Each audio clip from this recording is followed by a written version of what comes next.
உறவுகள் என்பது உறுதுணையாகும். எழுதியவர் மகாதேவ ஐயர், ஜெயராம சர்மா. உறவுகள் என்பது உறுதுணையாகும்.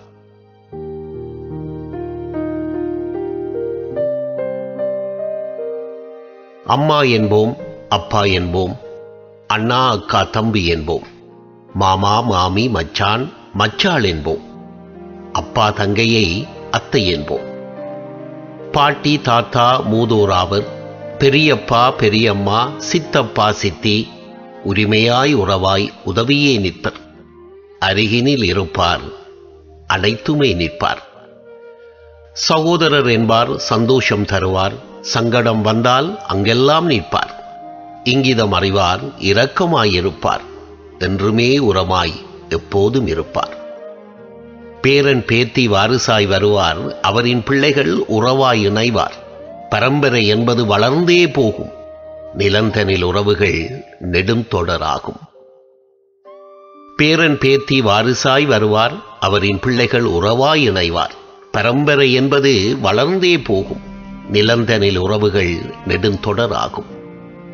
நல்லது என்றால் யாவரும் மகிழ்வார், அல்லன நடந்தால் அபயம் அளிப்பார். இருளினை போக்கும் ஒளியாய் அமைவார், இருக்கிறார் என்பதே பெரும் வரமாகும். இருக்கும் இடத்தினை சொர்க்கமாக்கிட எங்கோ இருந்து உறவுகள் வருவார். சங்கமமாகியே சந்தோஷம் நிறைப்பார். உறவுகள் சங்கமம் உற்சாகம் அளிக்கும். பண்டிகை என்றதும் பற்பல உறவுகள், பட்சணம் பரிசுகள் கொண்டுமே வருவார். வீடெல்லாம் வெளிச்சம், விரிந்திடும் மகிழ்ச்சி. உறவுகள் இணைவோம், உவப்புமே விரியும். திருமணம் என்றாலே திரளுவார் உறவுகள்.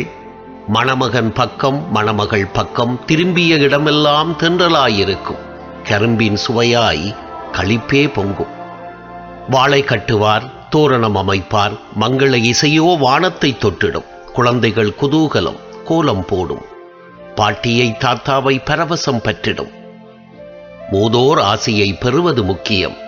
மூதோர் வாழ்த்தினால் முழுமையே ஆகும் என்று எண்ணியே இருந்தனர் உறவுகள். ஆதலால் மூத்தோரை முன்னிலையாக்கினர். செல்லும் வேளை சொல்வோர் அறிவுரை, நல்லதை எண்ணியே நாளும் உரைப்பார். அல்லதை தவிர்க்க ஆனதைச் சொல்வார், அவனியில் மூதோர் வரமாயிருப்பார். செல்லும் வேளை சொல்வோர் அறிவுரை, நல்லதை எண்ணியே நாளும் உரைப்பார். அல்லதை தவிர்க்க ஆனதை சொல்வார், அவனியில் மூத்தோர் வரமாயிருப்பார். அன்னையும் பிதாவும் அனைவருக்கும் தெய்வம். அவரை பெற்றவர் தாத்தாவும் பாட்டியும். அவரின் வாரிசாய் வந்தவர்கள் நாங்கள். எங்களின் வரவாள் வந்தவர் பிள்ளைகள். உறவுகள் என்பது உன்னத அமைப்பு. உளமதில் உண்மை கொள்வதே உறவு.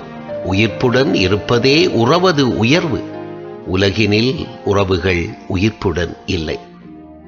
பாசம் நேசம் பரிவு கருணை ஈவு இரக்கம் இணைக்கும் இறுக்கம் யாவும் இப்போ காசின் வழியே. பாசம் நேசம் பரிவு கருணை ஈவு இரக்கம் இணைக்கும் இறுக்கம் யாவும் இப்போ காசின் வழியே. போகும் நிலையில் உறவு தவிக்குது. ஆடம்பரங்கள் அன்பை குலைக்குது. அன்னை தந்தையர் அலமந்தி நிற்கிறார். பெற்ற பிள்ளைகள் செல்வத்தை பெருக்கவே கண்ணும் கருத்துமாய் காலத்தை கருதுகிறார். உறவுகள் என்பதை உரைத்துமே உரைத்திட, உறவுகள் என்பதை உரத்துமே உரைத்திட உறவுகள் அமைப்பே உருவாக வேண்டும். சேர்ந்திட மகிழ்ந்திட அமைந்த நல் உறவுகள் சேதாரமாகியே இருக்குது இப்போ. கூட பிறந்தவர் கூடவே மறக்கிறார். கூடினால் குழப்பம் ஆக்கிட முனைகிறார். பெற்றவர் உற்றவர் முற்றத்தில் நிற்கிறார். உறவு பாலம் உடைந்தே போகுது.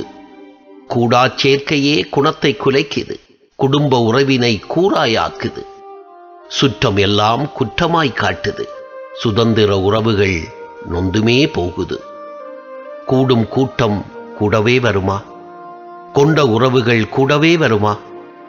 உறவு என்பது உறுதுணையாகும். அறியா யாவரும் அனைத்தையும் இழக்கிறார்.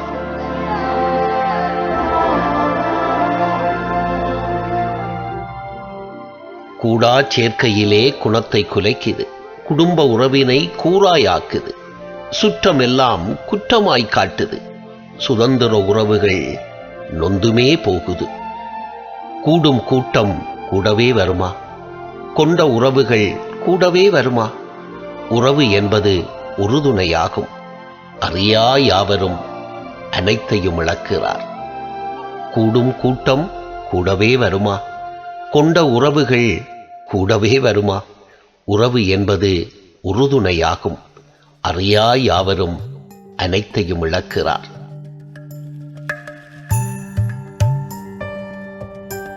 இதை எழுதியவர் மகாதேவ ஐயர், ஜெயராம சர்மா, மேனாள் தமிழ் மொழி கல்வி இயக்குனர், மெல்பர்ன், ஆஸ்திரேலியா. நன்றி ஐயா. அருமையான ஒரு படைப்பு. உறவு என்பது உறுதுணையாகும். நன்றி. ஒரே ஒரு ஊரில் ஒரு வீடு, உறவுகள் கூடும் கிளிக்கூடு. இந்த அன்பை போல வேறேது? வார்த்தைகள் எல்லாம் போதா.